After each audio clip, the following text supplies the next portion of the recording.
राजा कृष्णदेव राय के विजयनगर में हर साल वार्षिक उत्सव बहुत ही धूमधाम से मनाया जाता था।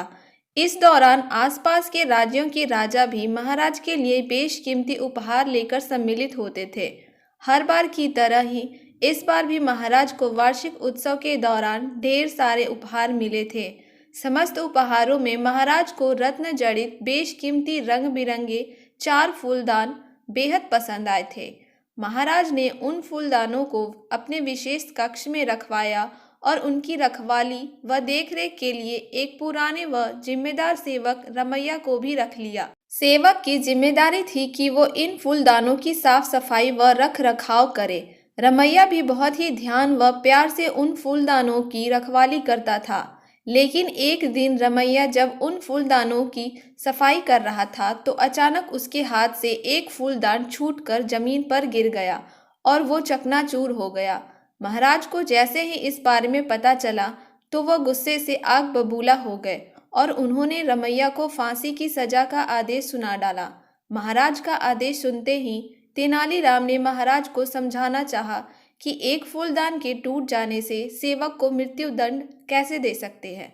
लेकिन उस वक्त महाराज का गुस्सा चरम पर था और उन्होंने तेनालीराम की बात को भी अनसुना कर दिया। तेनालीरामा समझ चुके थे कि ये सही वक्त नहीं है महाराज को समझाने या उनसे कुछ भी कहने का, इसलिए उन्होंने चुप रहना ही मुनासिब समझा। खैर 4 दिन बाद फांसी देने का फैसला किया गया। इसी बीच तेनालीरामा सेवक रमैया से मिलने गए तो वो फूट फूट कर रोने लगा और अपने प्राणों की रक्षा की गुहार लगाने लगा।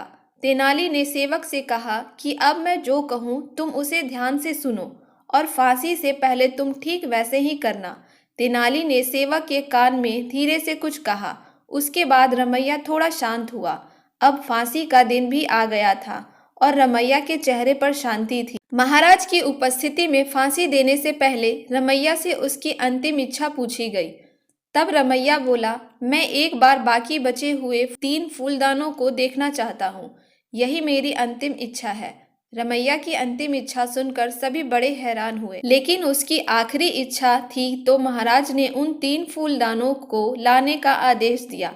जैसे ही फूलदान रमैया के सामने आए तो उसने फूलदानों को देखा और फिर एक एक करके तीनों को जमीन पर गिराकर तोड़ दिया। रमैया के इस दुस्साहस पर महाराज गुस्से से आग बबूला हो गए और चिल्लाकर बोले, तेरी इतनी हिम्मत, ये तूने क्या किया और आखिर इन्हें क्यों तोड़ डाला? रमैया ने शांत मन से जवाब दिया, महाराज आज गलती से मुझसे एक कीमती फूलदान टूटा है तो मुझे फांसी दी जा रही है।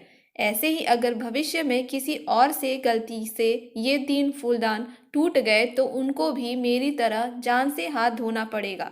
मैंने इन्हें तोड़कर उन लोगों की जान बचा ली क्योंकि मैं नहीं चाहता कि जो दिन मैं आज देख रहा हूँ वो कोई और भी देखे, इसलिए मैंने ही ये 3 फूलदानों को तोड़ दिए। रमैया की बात सुनकर महाराज का गुस्सा शांत हो गया और उन्हें अपनी गलती का एहसास भी हुआ।